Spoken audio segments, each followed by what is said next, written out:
Okay, and I hope everybody's good. Right. So, here we go. Beth, I Okay, believe most people here are C-suite members, actually. they are. We'll just run Yeah. through for the recording. Okay. All Okay. right.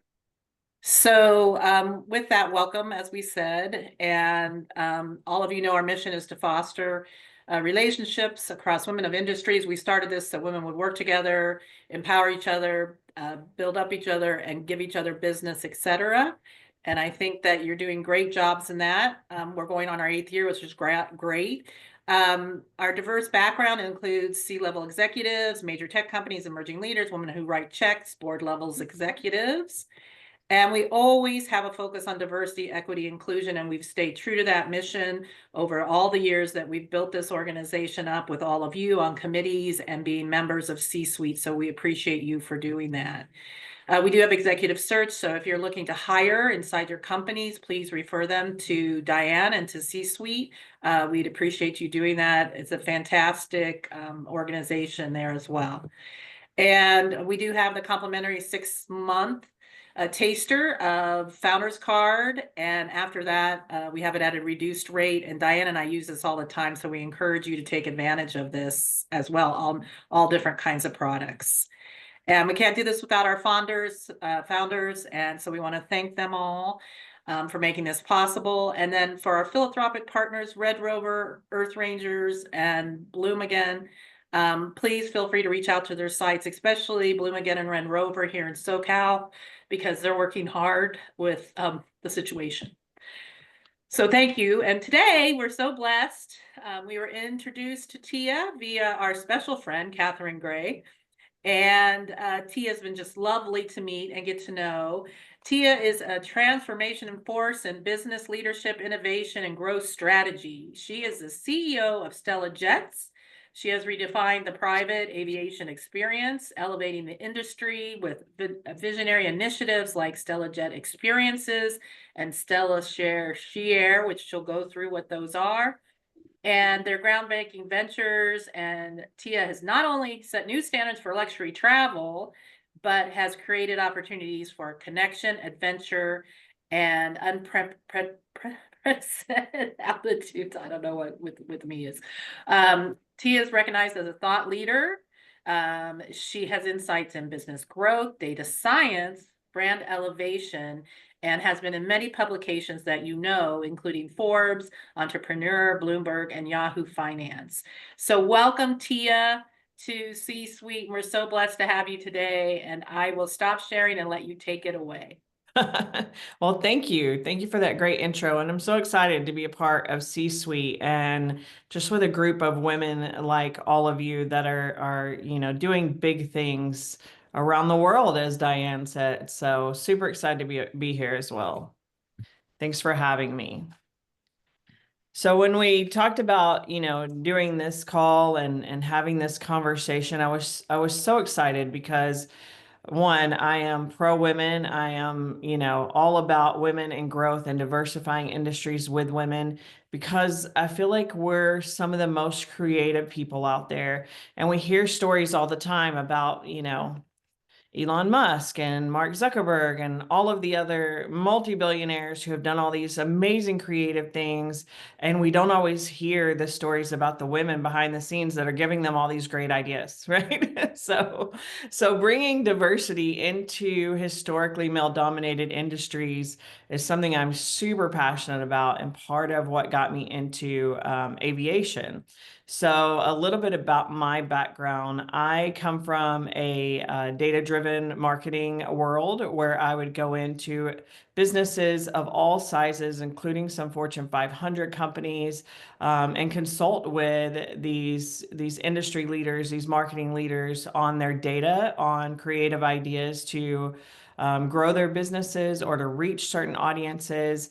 And that's part of when I got really excited about how we can come into industries with a different way of thinking, being women, and combine that with data and really launch some, companies into a revenue stream that they hadn't even realized they had opportunity for before. So that's kind of what I did for a long time in business until I decided I was going to get in aviation and just shake things up completely. So, I feel like the word disruptor is used a lot, and it kind of is like, oh, someone else that's a disruptor in the industry. But I really believe there is so much room for growth in so many industries that it's a great word to just keep using over and over and over.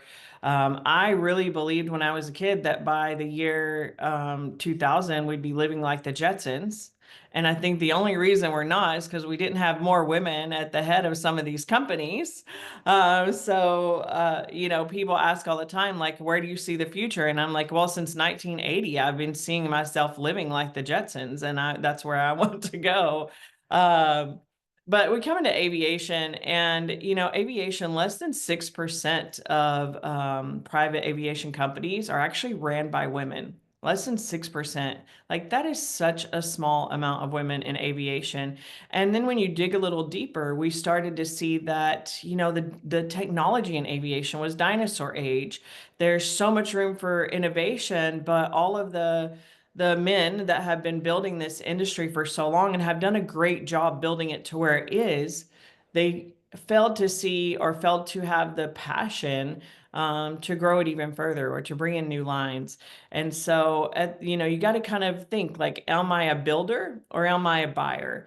And in our industry, we have a lot of buyers. We have people who are like, this works, method A works great. We're just going to keep doing method A. We're going to buy companies that do method A, and we're going to expand on method A. And that's where we get stuck with no innovation.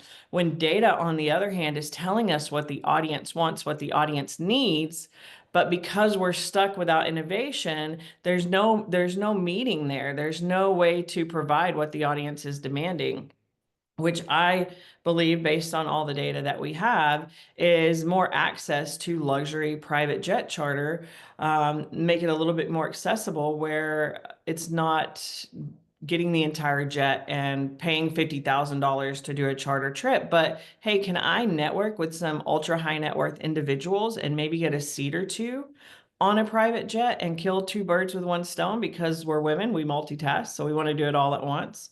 And that's pretty much what we are building with Stella Share. So I kind of ran right into Stella Share, but I'll slow down and give you a little bit of background about what we do.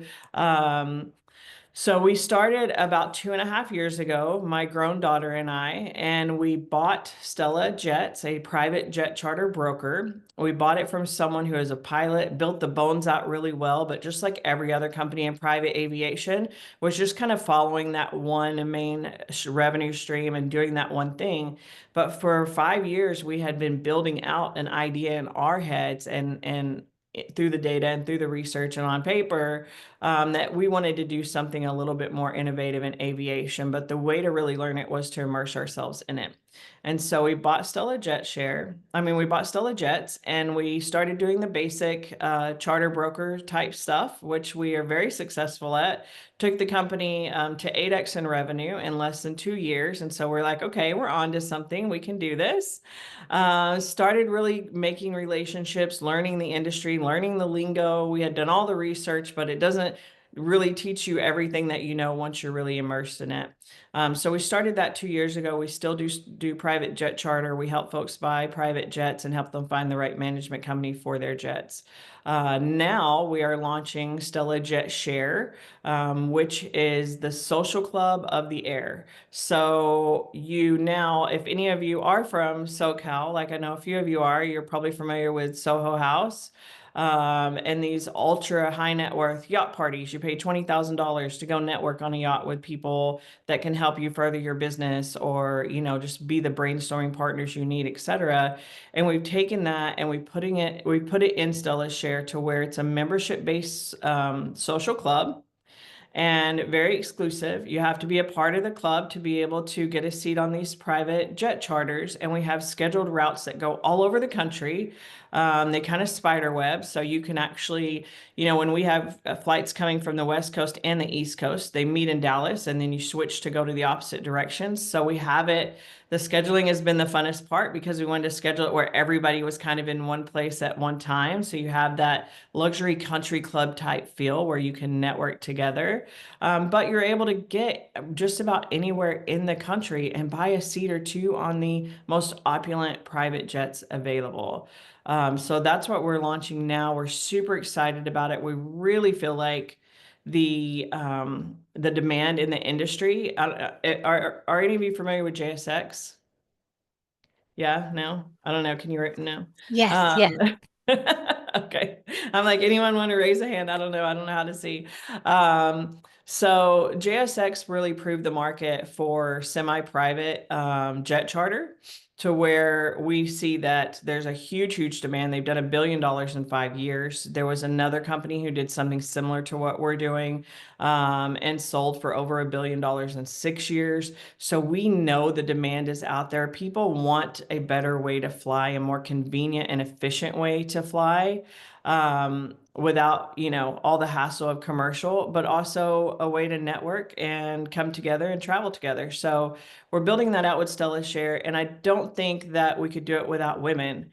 So behind the scenes, we are an executive team of women building this out, being creative. And like I said in the beginning, when you go into business, you have to know, are you the buyer or are you the builder? And you typically will not find that one person is both. And so as entrepreneur women, as executive women, I think before we do anything, because once we put our mind to something, we're going to get it done. We have to figure out why we're doing something and what our role is in that. So for me, it was, I want to build something. One, I want to build it and I want it to be women built and kind of show what women can do in these industries to lead other women to go think bigger and do bigger things, but also to show off in across all industries that women are capable of building unicorns. Like Diane said, if you look at companies of how much women ran or own companies actually get capital investments, it is less than 10%. I can't remember exactly what it is, but it's something like 3 or 4% of all capital investments go to women-owned companies. And I was just astonished by finding that out. And so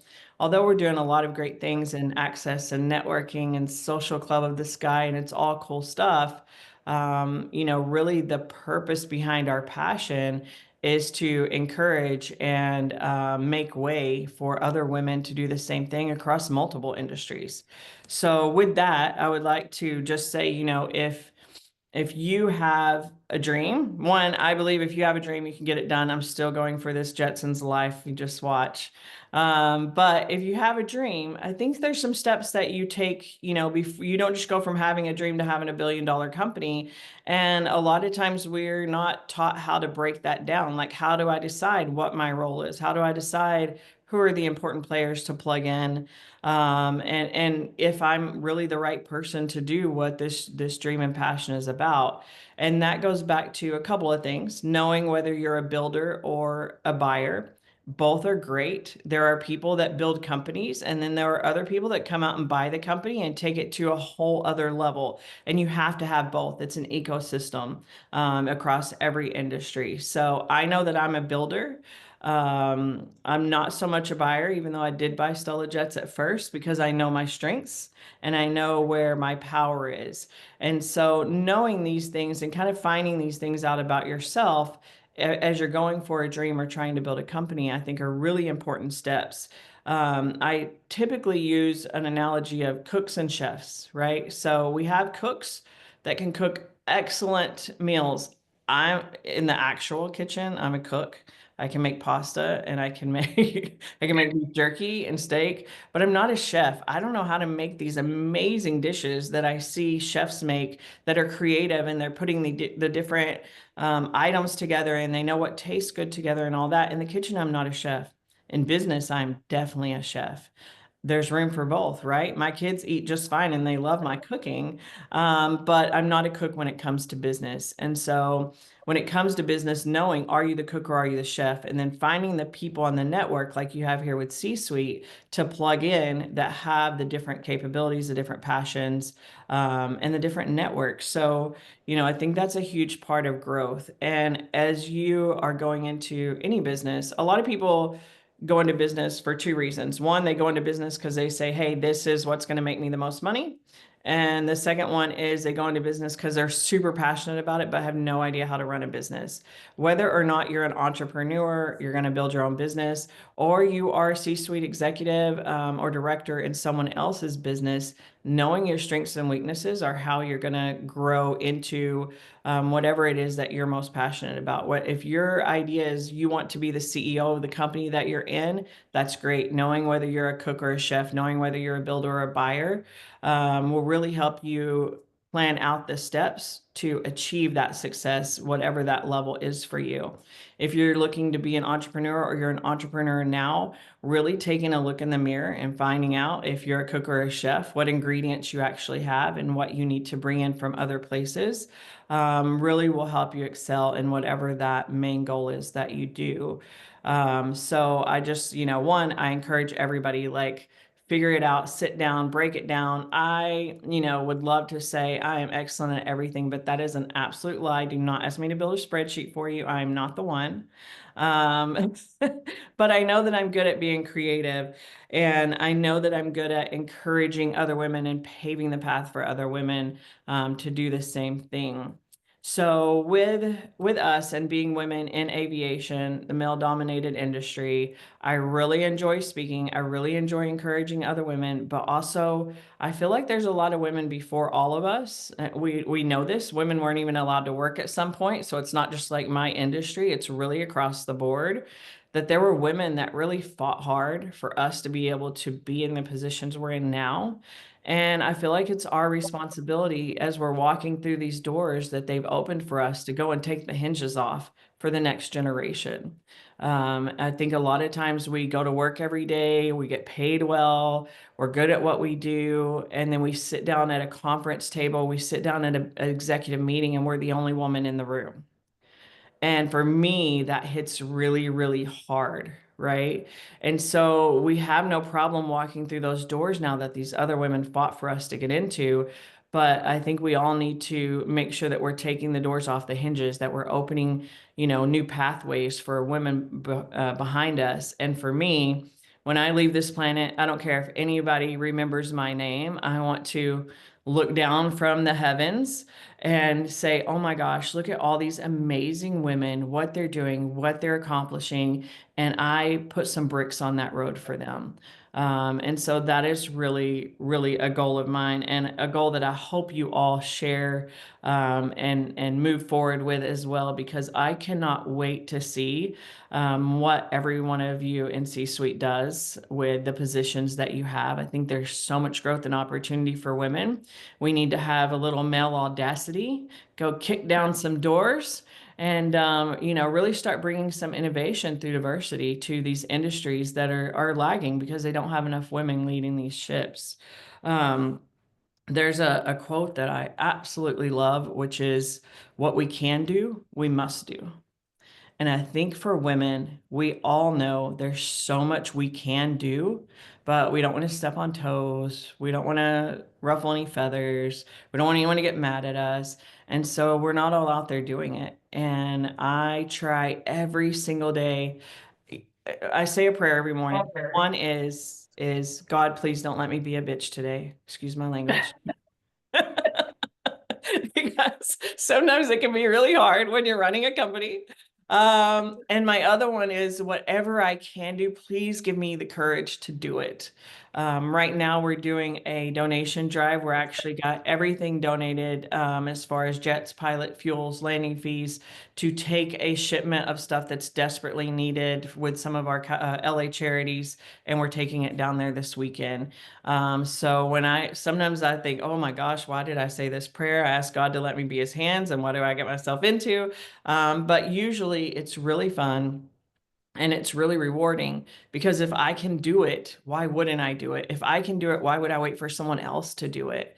And so I hope that more and more women become audacious and ask themselves that question. What can I do? And if I don't do it, who will? And if I can do it, why am I not doing it? And really find whatever roadblocks are blocking you from doing those great things that you can do, and go out there and get it. And for me, that is making a new sector in private aviation and aviation as a whole.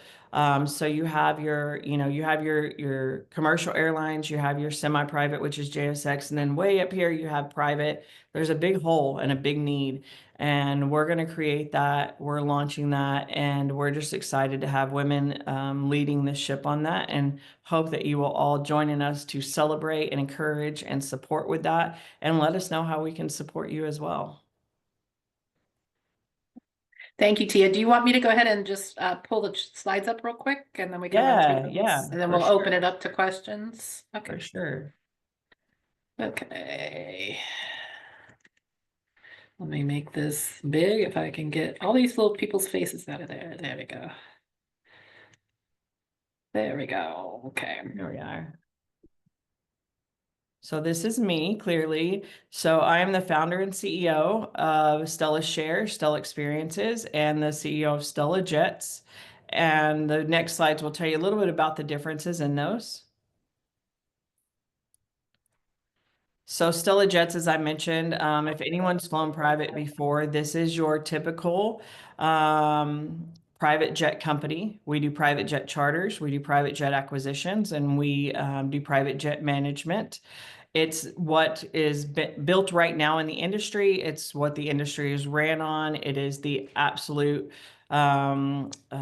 straight line that our industry has been on for a long time. It's great. It makes money. And this is what we do that a lot of people are doing. The differences in us and everyone else is really just service. And I think that comes into play with having women running the company. And so we do an amazing job servicing our clients, giving them VIP concierge service. And everyone feels like a VIP. So if you need to charter an entire jet, Stella Jets is definitely the place to go. And then next we have Stella Jet Share, which I'm really excited about. I think I've talked about that most on this call because we're in the process of launching. So Stella Jet Share is the social club of the sky. It is the place to network. It is the place to meet pro athletes, celebrities, business executives. Part of our marketing will be who's going to be on your next flight because we have some really exciting people.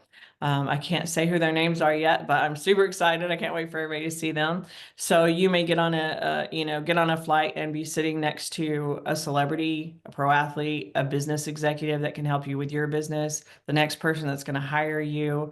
But also it's encouraging to be that person as well, right? For us to be able to sit next to other people in our network and help them with a hand up as well. So this is luxury private jets where you can book an individual seat on the aircraft on a scheduled flight.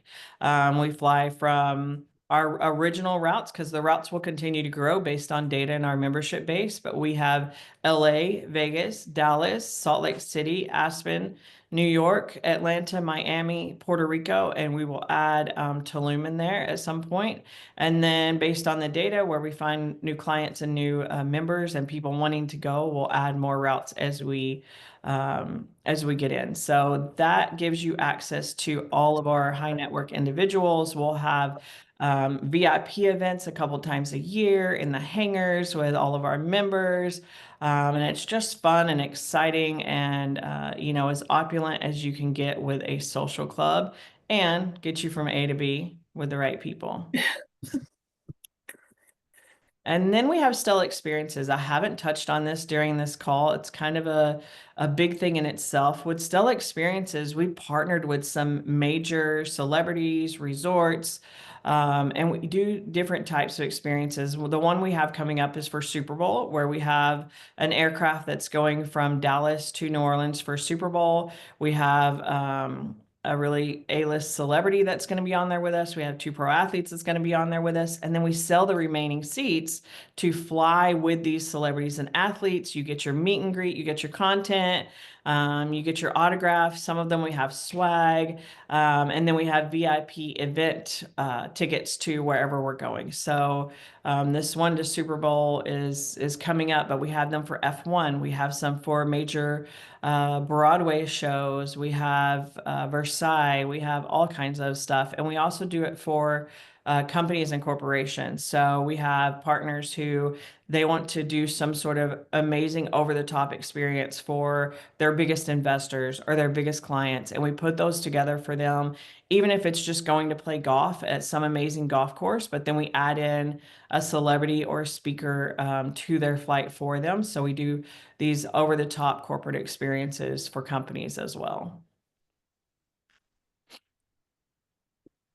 And then lastly, that's my beautiful logo again. So we can all take a second and appreciate. I love that logo. But there's one more slide. And the There we last go. slide is we are doing a C-suite special offer for our memberships for Stella Share. So if that is a social network that you want to get involved in, if you love flying in luxury, I don't know who doesn't, and I'm not one of those people. And you want to get involved, these are our membership levels that are available. We have a limited amount of each level because we don't want to get overbooked and you to look for a flight and there's no seats. So as we bring on members, some of these will go away as they fill up.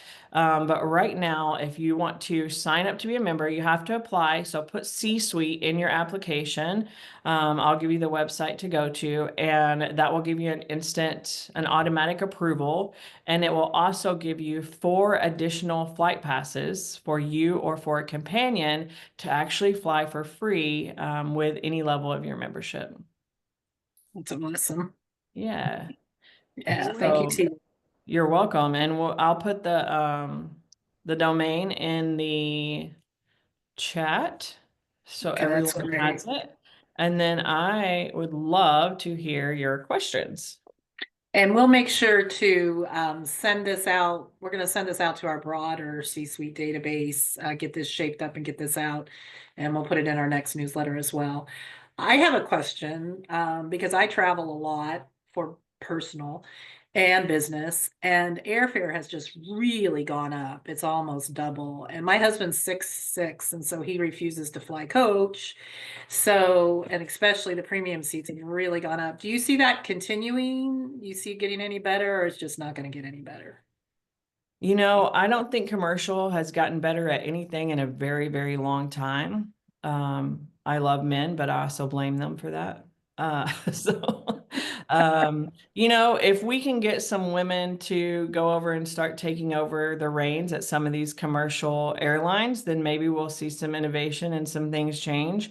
But what it's been for the last, I mean, several decades has not been anything that's advanced the industry. So I don't see it getting any better. I would say I see it getting worse. We see more cancellations. We see more delays.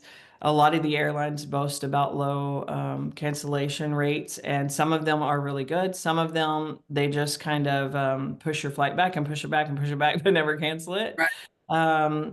As far as the configurations of the aircraft, I think there are some people, some commercial airlines that are looking into it. It's really hard to reconfigure your entire fleet as a large commercial airline. So it does take a lot of time for that to happen. I wouldn't say it's not going to happen. I'm really optimistic, especially as we bring more and more women into the executive suite, but I wouldn't see it changing probably anytime soon.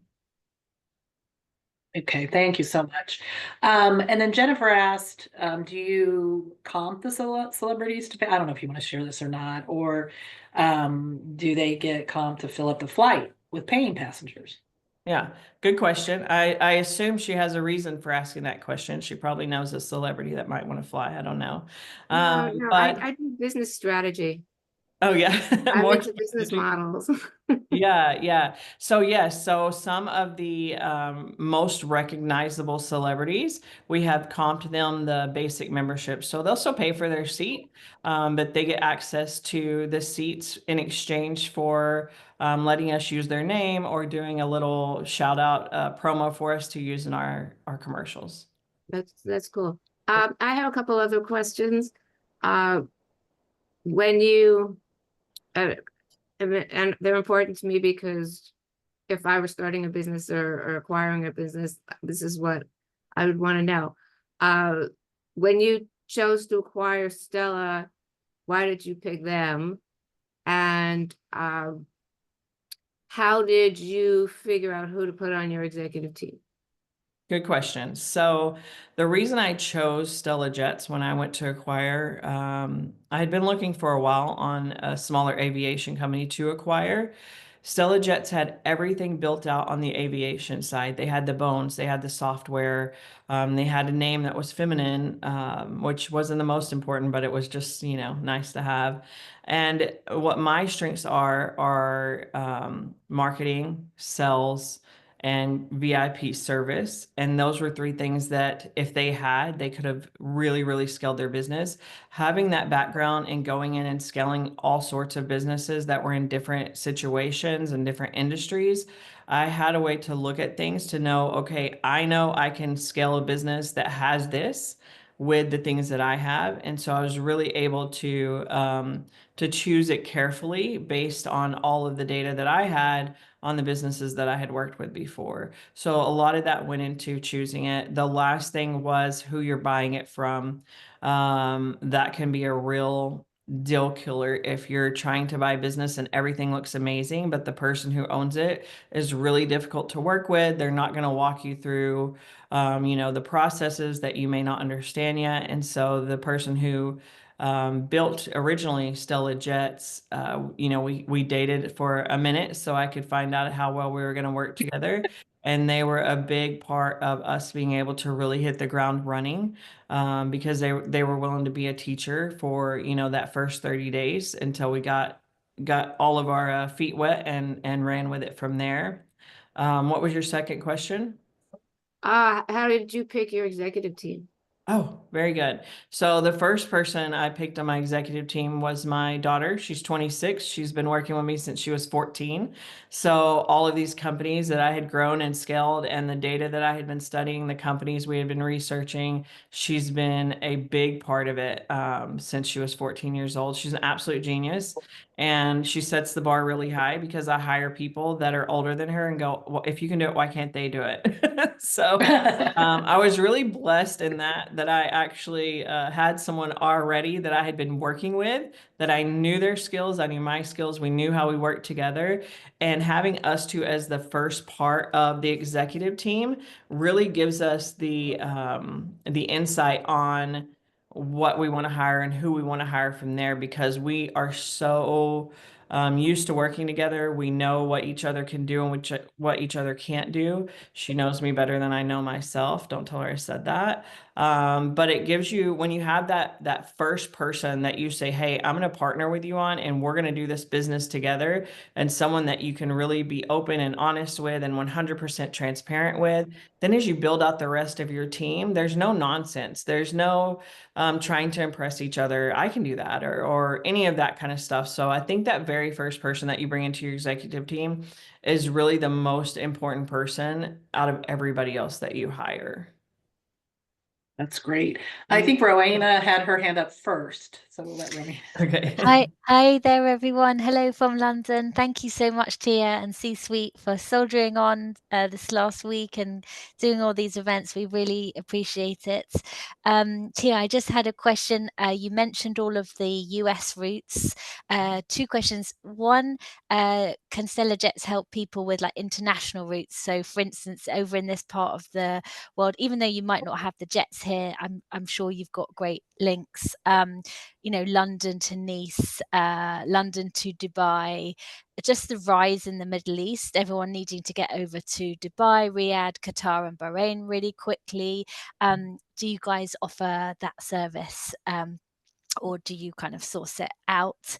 And also just, I guess, trendy routes that you're not operating at the moment in the US, but you can see being big kind of business hubs of the future. I'm sure you've got your finger on the pulse really there. Yeah.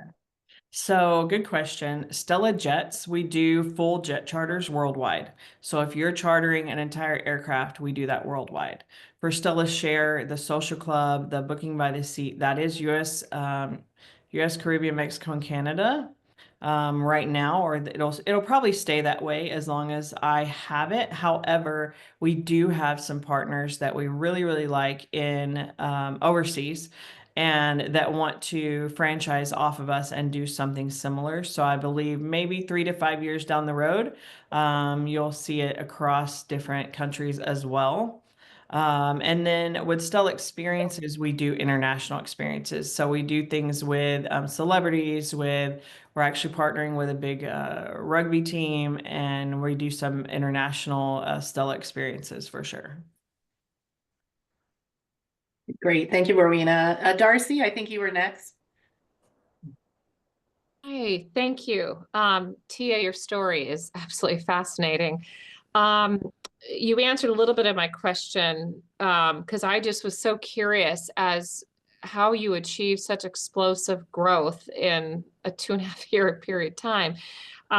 So it sounds like your recipe is somewhat acquire, like you said, a company that already has good bones.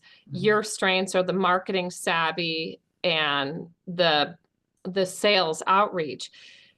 My question to you, because it seems like you're in a competitive market, did you draw on existing relationships that you already had in your prior sales history, and it's just a constant networking? Or how did you just keep at it and find your ability to separate and differentiate yourself amongst a very competitive marketplace? That's a great question. You know, in the beginning, before we even acquired Stella Jets, before we started Stella Share, we did a lot of research. We looked at what everyone's done, what they've done wrong, what they've done right, what we can learn from everyone else's mistake. I try not to pay too much idiot tax. If someone else has paid it, I'm happy to learn from their mistakes. I also think there's no growth without making mistakes. So being willing to try things, and even though you know that they're going to fail, but you need to know if they're going to fail, I think helps you grow a lot faster. A lot of times business owners across various industries, they have a slowing growth because they get to a certain point where they're just successful enough, and we can say this about private aviation industry, which is, this is successful, this is doing well. And so they stop trying new things. They stop, they don't want to fail. They don't want to lose any money. And so you get to a certain level and then you start to lean into fear. And so I think for me, it's, I'm not going to say I don't have fear, but I am very comfortable standing at the top of a mountain. And I'm sorry, California people, for this analogy that I'm about to use in advance. But as an entrepreneur, as someone who's building a business, you feel like you're standing at the top of the mountain and everything beneath you is on fire and all you have are 2 water guns. And that probably feels really real to some people right now. But in business, you have to be willing to know that that's the position you're in and figure out which direction to go at which time.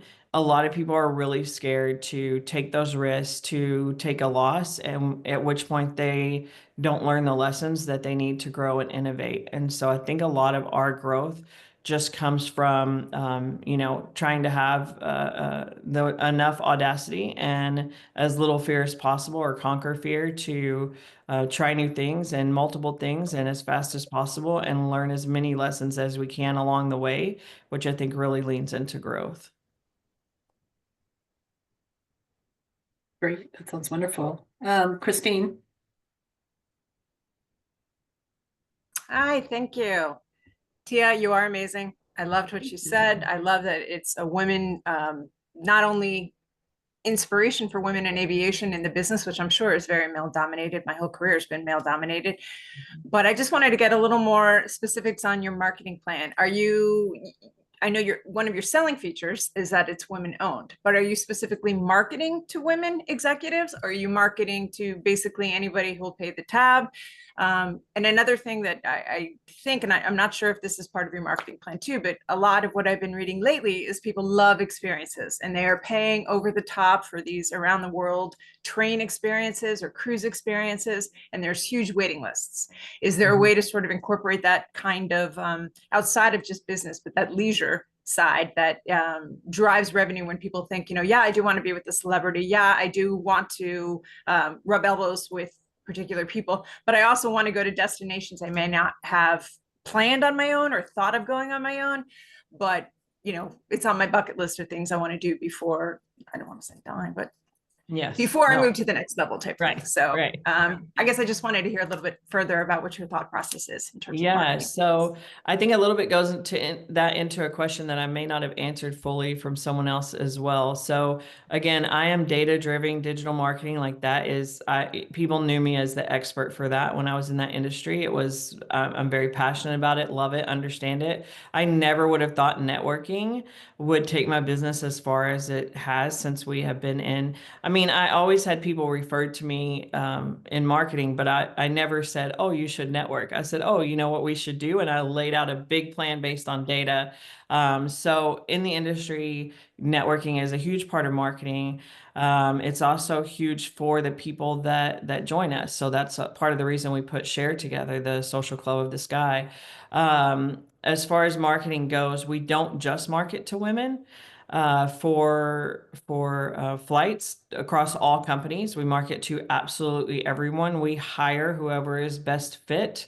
But we really try to, if I have 20 applications on my desk and at least 45% are not women, then we're not making a decision because I know they're out there.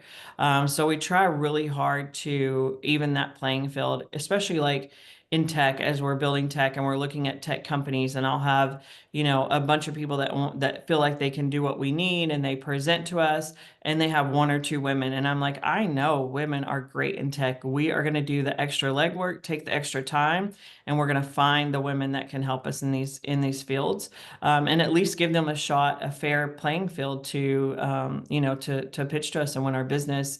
So as far as people who actually fly with us, it's absolutely open to everyone, but we don't take every client. We have turned down some clients, both women and men, because I'm very big on culture, and people who treat other people terribly, I don't need their money. I don't want their money. It's very far and few between. I think if you treat people right, they typically tend to treat you right in exchange. But especially for our celebrity experiences, we have turned down a few people there. We fired a couple of clients before because they just could not seem to treat people like humans. And so I wouldn't say we take absolutely everybody, but we give everybody a fair shot to work with us. And especially when we're doing things where you're going to be on planes with other people, everybody's vetted. There's an application. So, with you guys, we're taking into account that C-suite knows who you are, and they would vet you out if you were, terrible people. But otherwise, everybody has to be approved, because I don't know about you, but I don't fly commercial. I don't want to sit next to someone that's going to be a jerk. And that's just not part of our brand or what we want in the company. So I think I went down a rabbit hole on that. What was your other question? Sorry. No, but that's a great example. That reminds me of, I don't know if you guys have seen that sports fan that was in the news. It just came out today too. Oh yeah, I saw that. But yeah, he was an Eagles fan that was basically berating a woman because she was cheering for the other team. So not only did he get a lifetime ban from Eagles games, thank you, but he also got fired from his employer, saying we don't want to work with people like that don't have respect and don't appreciate other people, and really just. I'm sure he was probably overserved. That's part of it. But honestly, that's a reflection on who he is as a human being. But that was a great answer to my question, Tia. The only other part I mentioned is that I think people will pay up for the experience part of travel. Yes. Like I said, the around the world cruises, the, around the world train. I guess there are different cars that go to different continents and things along that line. They want that bucket list experience. So I think that's a great space to be into. And I don't know if that's something that you're adding on in terms of the share experience, really just yeah, giving we have people Stella something that they can't get experiences, which is otherwise. that celebrity experience. And Mhm. you're right. People that have money, they're like, you get tired of buying stuff. You want experience. And Right. that's where this has really gone. I don't know if y'all know, but it's like over 1,500 people every single day become a millionaire in the United States. If you're not one yet, get on the list. That's a lot of people every single day. But the more money you have, the less exciting a new bag or a new car is. And so there are a lot of people who are wanting those experiences, and we're doing it on all levels. So we are doing experiences on massive levels, like you're talking about. We're also doing smaller experiences where you don't have to pay, $100,000. You can go for the weekend. And, one of the experiences that we're looking at is with the Yellowstone cast and doing a weekend in Montana on a ranch, doing wine tasting tours, doing a Broadway weekend experience where you get to meet the cast and sit front row, as well as the long overseas, Versailles fashion, all of that kind of stuff. So yes, absolutely. We are doing all of those. We have all those in the works. They're very exciting. And hopefully we'll have something for just about everybody on those, because I don't want to be so exclusive that you have to be, $100 million to afford one of these, net worth. But we also want to make sure that we stay in line with our luxury experiences. And if someone can't afford an experience on the lowest level, then they have a great goal, to go out and think bigger and push harder, and a goal to reach to get on one of those experience flights. That's fabulous, Tia. So I think we have time for a couple more, and I know Cheryl's had her hand up for a while. So Cheryl, why don't you go, and then we'll do Larissa.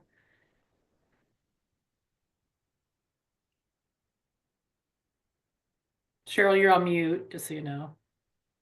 There you go. Amazing presentation. Thank you. So much inspiration. Thank you. My question is, I noticed that San Francisco is not one of the markets that you're serving, and curious as to why, and will it be online at some point in the future? Great question. Love San Francisco. My daughter, that's her favorite place in the entire country. Maybe next to Telluride, but she's always like, when are we going back to North Bay? So it is in the future. It's not on there now just because the data that we have now, we're going off of the top traveled location for private jet charters and for the JSX, what they're doing and where they're seeing that market, and some of the other semi-privates. So we're going typically just based off of data. We do know that people need to get from San Diego to LA to San Francisco. And yes, we will roll out a route that is a West Coast route. It'll have its own dedicated fleet, and we'll take people up and down the coast and into the Midwest a little bit as well. Okay, wonderful. All right, Larissa. Thanks, Tia. What a great presentation. Thank you so much for sharing all the great insights. Kind of a practical question. So if one signs up in LA, kind of where I'm based, are there routes already available? Just asking for a friend trying to book some plans later in the year. Are you actually flying out of LA already? So for Stella Jet Share, the semi-private, I think that's what you're asking about on those routes. We actually launch our first routes next month. Super excited. And LA is definitely one of our first routes. Thank you. Our first locations to launch, yes. That's great. That's wonderful. Do you rely on an advisory board as you're looking at ideas for marketing success and so forth, or do you do that internally between your executive staff? Both. Yeah, we have an advisory board. Right now, the majority of our advisory board are part of our where we need more strength. So we have a lot of financial people on there. We have attorneys. We have all of that lined up. We do have a big marketing team and network, since we came from marketing, that is also part of the marketing advisory board, separate from our executive advisory board. Okay, wonderful. Does anyone have a final question for Tia before we close for the day? No. All right. Well, thank you, Tia, so much. And we will get this all wrapped up and get this marketed out. And just remember to refer C-Suite and take advantage of it. And Tia, we're glad that you're now part of the C-Suite community. Tia has joined as one of our members, so we appreciate that as well. So, and we'll keep her close to the breast for sure. Well, Thank you, thank Tia. you. That was just so awesome. We Thank really you, Tia. appreciate you. It was Thank you. great, really. All right. Really Thanks, enjoyed ladies. it. Thanks for Thank you, coming. everyone. Have a Bye. blessed day. You too. Bye.